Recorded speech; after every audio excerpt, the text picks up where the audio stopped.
Greetings, I'm Elijah Sunkar 19, and this lesson is all about wands. Okay, so wands represent fire, they represent the element fire. They're about creativity and business and energy and movement and just about being busy. Okay, so if you think of a fire, you think of it as being active, spreading and moving. And then if a fire stops moving and stops spreading, eventually it will die. So, wands are male energy just based on the shape of the element, and it's just represented by wands as fire. Okay, so that's sort of the gist of it. In astrology, it will correlate to the fire signs. That's just one way. Although I'm not big on astrology, it's not my thing. But that's just one example. Okay, so we're going to run through the wands, and feel free to watch this video, several times.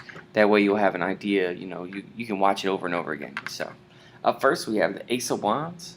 And this would be a new adventure, a new start, a new business opportunity, or maybe even a new friendship. Next, here we have the Two of Wands. And this card I look at as like combining adventures. Like, there's more than one thing that's exciting to you. Sort of like a second adventure may come along and you deciding what's best for you, or finding a way to make more than one thing work at a time. Also, I look at this card as a partnership. Sometimes there's a partnership involved. Up next is Three of Wands, and this card is about moving past obstacles, moving past doubts.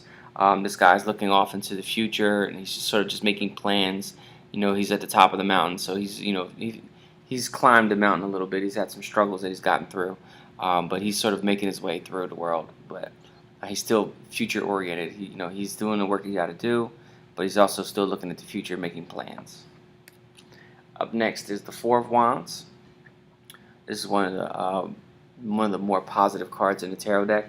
This is a stable family, 4 being a number of stability, but a stable family, stable business, a chance to rest and spend time with the family. Up next we have the Five of Wands. This card is often very debated in different circles. This is a card of just dealing with the opportunities, dealing with people, and just iron sharpens iron. It's a sense that, they're fighting each other. Some people say they're fighting each other, so it's like a battle. Other people say, well, they're practicing, helping each other get better. Some people say they're building a tent together. So it's just sort of improvement, self-improvement through conflict, or self-improvement through practice. Alright. Here we have the Six, and this is a card of like sort of a business that serves other people, being in the service or recognition of service for other people. Okay, this person is on a horse, they're being recognized, they're being celebrated, and so they're sort of in service for other people, and they're being recognized for that service. Here we have the Seven of Wands. This is a card of challenging actions and conflict. This is sort of, the person's at the top of the hill, and now they've got some battles to fight. And this is sort of the boundaries that get created. Sometimes people hit walls or plateaus.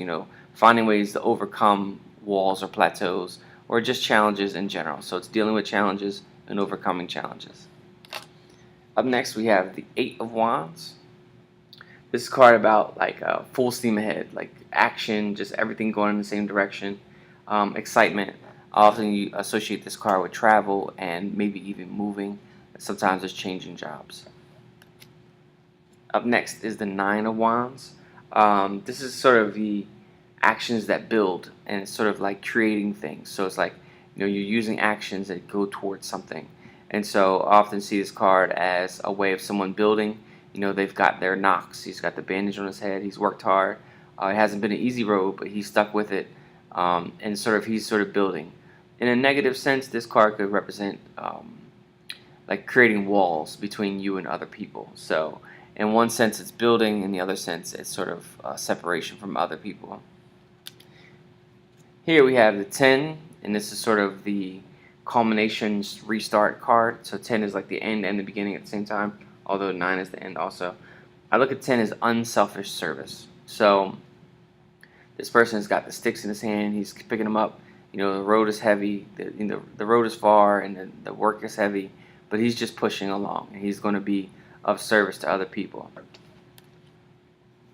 Up next we have the Page of Wands, and this is where you start to get into like the in full embodiment of the cards now. The court cards are, they only have one of the elements with them, so they're sort of like the ace card all over again. So the Page of Wands could represent new starts, new beginnings, someone who's very energetic, someone who's very active or just very creative, and usually someone young. It could be male or female, and they just have a very action-oriented lifestyle, very strong, even strong sexual energy. There's just someone who's just very just someone who's just very busy, very active, and very strong. Up next we have the Knight of Wands. Again, this is another person who's very busy, very strong, but sort of from a more mature standpoint. They have physical and mental strength, and I look at this as action. So it's like the action of the wand suit. It's like this person is really on the go. I often associate this card with business, travel, and also moving as well, as similar to the Eight of Wands. Here we have the Queen of Wands, and she's sort of she's that emotional piece in action, or emotional power in action. She's someone who's very strong emotionally, as well as mentally and physically, and she's very creative, and she's just sort of like the full embodiment of the suit now. She's really towards the end where she's really got this thing down pat. And also, just one more note about this card. We have that the small cat in the front, and that's just a reminder to trust your dreams. So she's someone who trusts her intuition and trusts her dreams. And last card of this suit, we have the King of Wands, and this is sort of the ultimate leader, the ultimate father card. This is someone who is just leadership, strong leadership, very busy, very oriented. One thing I want to bring up about this card is you see this little guy right here is a salamander, and you'll see the salamanders along the clothing of the court cards. And salamanders are the elemental, literally the elemental, which is sort of what you would say like a fairy or a gnome. Those are elementals. Those are in magic. They're used in magic. So they literally are wearing the elemental symbols, symbolizing fire and symbolizing the suit of wands. So it's just interesting that they would have that on them. So wands are again in business. They're about action, leadership. Some of them are about traveling and movement, but they're usually very swift, very action-oriented type cards. Industry, new jobs, new social relationships. They really represent and it can represent celebrations and fun times too. So fun, really good time with the wands. All right, I'm Elijah Suncard 19. Thank you for letting me work with you. Love and light.